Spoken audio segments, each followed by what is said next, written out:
All right, here with Ronnie Olson, coach of the Shady Spring Tigers. Ronnie, this will be your 10th state tournament game in the last, well, this is the 4th year you're going to the state tournament. I mean, you said you wanted to win the state championship. You've done that. I know you want to get another one. What's it mean to you to just get the program where it is now? It's, we talk about winning a state championship, but having that, that commitment to excellence that every year you're going to be at the state tournament, you talk about it and you see it come to fruition. It's pretty awesome.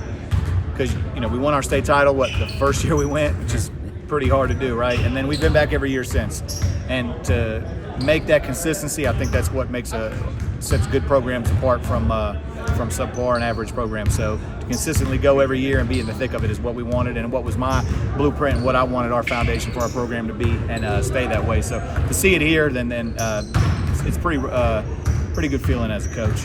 You've had some outstanding players here from the time you started, and you just go right on through. Ammar Maxwell is obviously one of those. He's done something none of the other guys ever did, and that's play in every game that he could have played in. This will be his 95th game. It'll be, I think he did say Greater Beckley was his first start his freshman year.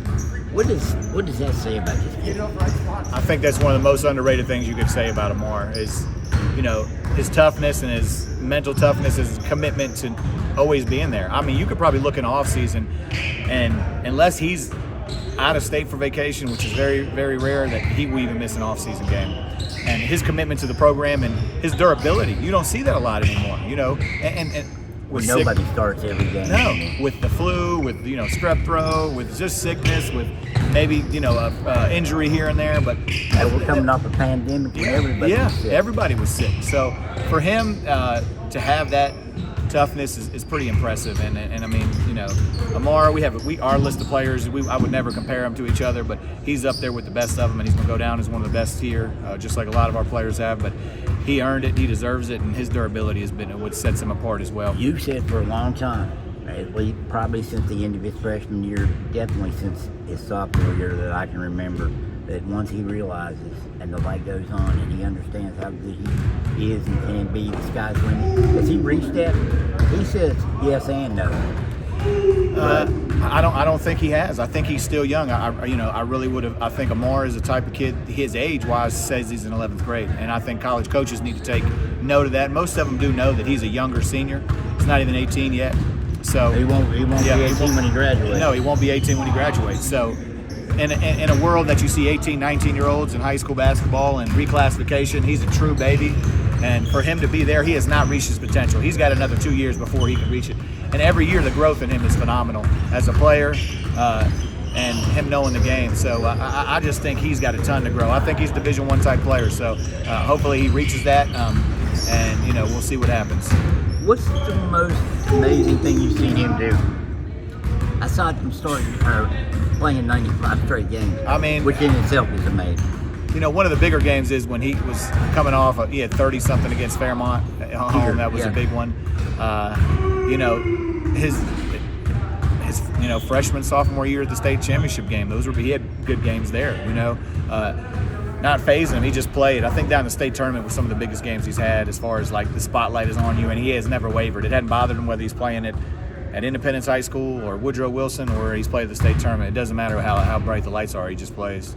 What's your scouting report on North Marion? What are the things they could do that could give you trouble?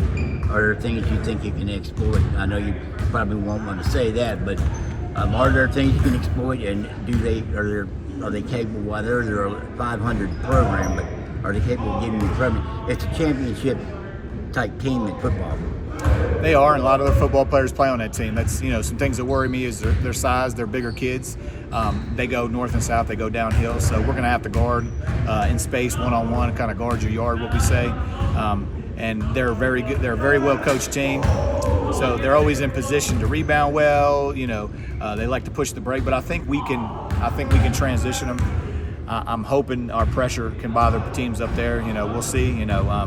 That's obviously everybody knows Shady Spring knows we want to pressure, so that's going to be what we want to do, and that's what we plan to do.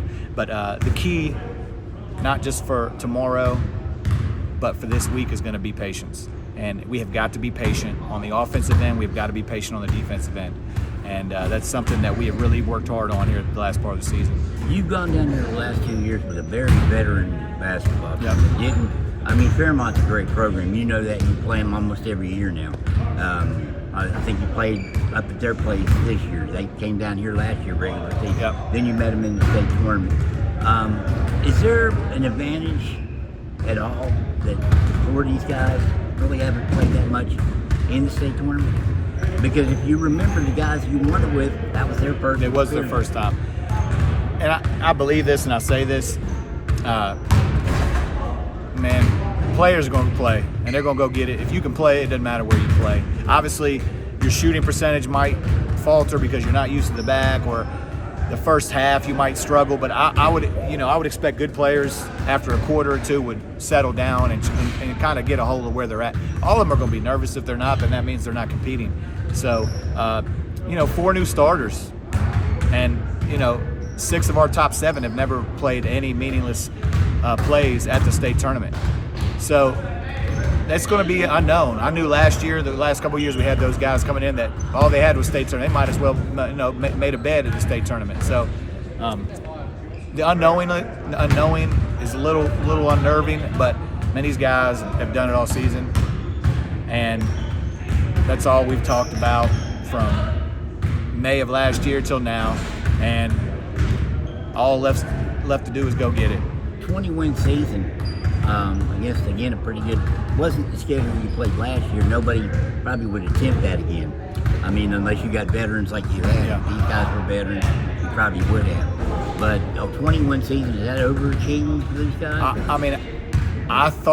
I didn't think we'd be at 20 wins. Let's put it like that. I don't think our programs never overachieve. I think our achieving is to be in a state tournament and compete for a state title. So it didn't take me by surprise, but I didn't know that we'd have 20 wins with the schedule we strung together. And that's really impressive, and that's why I told them, and I know they've told you in some of their interviews, let's embrace and let's congratulate ourselves on our accomplishments so far this season. You are allowed to congratulate yourself and enjoy the achievements, but let's keep our eye on the prize. So that's what we plan on doing this week.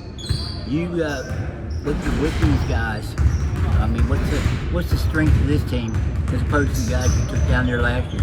Is it different? I mean, I know your pressure's always going to be there, and they do the same thing that team the last 3 years did. Yeah, every team's different. Last year's team had strengths this team doesn't have. This team we run a lot more. Spread the ball out and try to get a ton of guys. Off the ball and moving a lot. So we're a little harder to guard as far as offensively, schematically.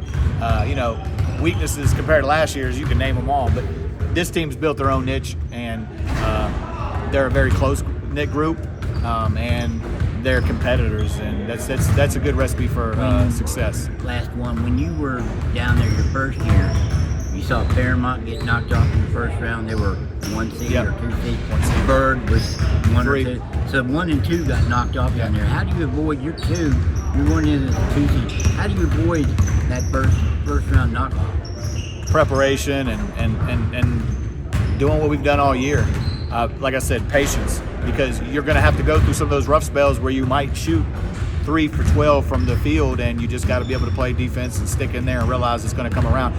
4 quarters against us is tough to play against. So we cannot get out of our comfort zone. We can't get out of who we are. We've got to stick with what's got us here, and just because it's on a different floor doesn't mean we're going to play different. So avoiding the upset is doing what you do best, and just not depending on the offensive side of the ball. And that's why I feel like we're made for March, and that's a defensive team.